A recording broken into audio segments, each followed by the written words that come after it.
ছোট ভাই, ও ছোট ভাই,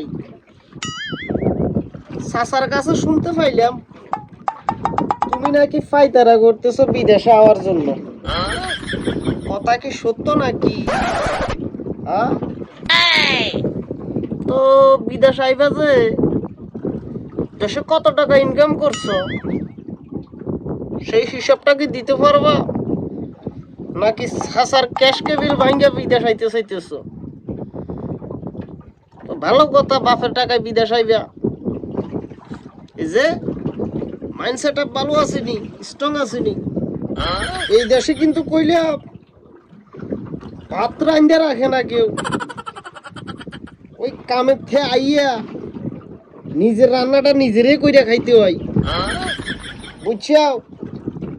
দেশে থাকতে তো যেখান থেকে আহো বাড়িতে আওয়ানোর সাথে সাথে মা কইয়া একটা সিক্কুর মারতা, আর গরম হইয়া কইতা ভাত দাও, পেটে খিদা লাগছে।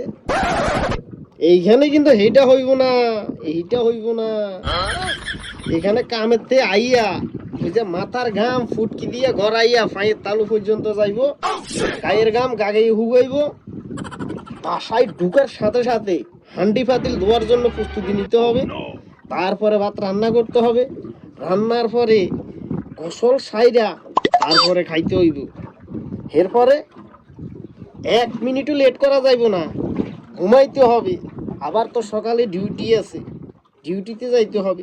ওই যে হুইয়া হুইয়া মোবাইল টিপবা, হ্যাঁ, মাইয়াগোর সাথে সেটিং করবা, এই সময়টা কইলাম পাইবে না, এই সময় পাইবে না, না হলে সকালে ঘুম থেকে উঠতে পারবা না।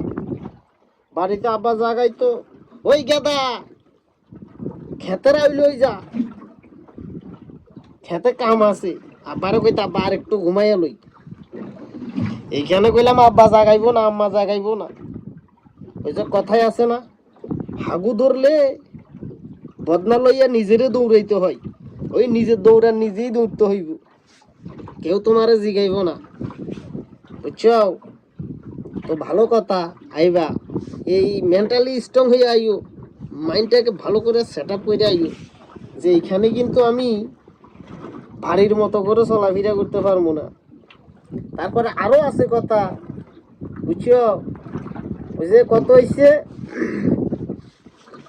আব্বা হয়তো ক্যাশ কেবিল নাই, হয়তো বাড়ির পাশে জমিনটা বিক্রি করে তোমারে পাঠাইবো 5 লক্ষ টাকা খরচ কইরা, আর না হয় হয়তো জমি নাই, শুধু ঘর বিটে আছে, হয়তো সেটা বন্ধক দিবে। আর না হয় সেটা বন্ধক না দিলে ওই যে ঋণ করব, সুদের উপরে টাকা নিব, ব্যাংকের থেকে ঋণ করব। তো 2 বছর তো যাইবো গা, মনে করো তোমার আইবা বাড়ি থেকে টাকা খরচ করে, 2 বছর পরে আইবো তোমার আরেক খেল, নতুন আগামা ভিসা লাগাইতে হবে, সেখানে লাগবে আবার 2 লক্ষ টাকার উপরে। তো বাড়ি থেকে যে টাকাটা খরচ করে আসবা সেটা 2 বছরও তুলতে পারবা কিনা সেটা নিয়েও একটু ভাবতে হবে, বুঝছো? সেটা নিয়ে ভাবতে হবে। এই যে মাথার চুল দেশে থাকতে বড় বড় আসিল, জেল মারতাম জেল, এখন নারিকেল তেলও পাই না, বুঝছো? নারিকেল তেলও দিতে পারি না এখন। কামেতে যাইয়া কোন রকম ভাত চাইটা রান্দা খাইয়া গোসল কইরা ঘুম।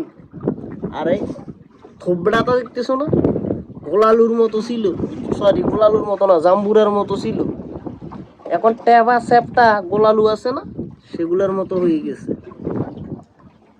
ও মনে করো সপ্তাহের ভিতরে 2 দিন ক্লিন শেভ হইতাম, তারপরে ফেসিয়াল করতাম, এখন দেখো মুখে স্পট পড়ে গেছে রোদের তাপে, ধাড়ি বড় বড় হয়ে গেছে।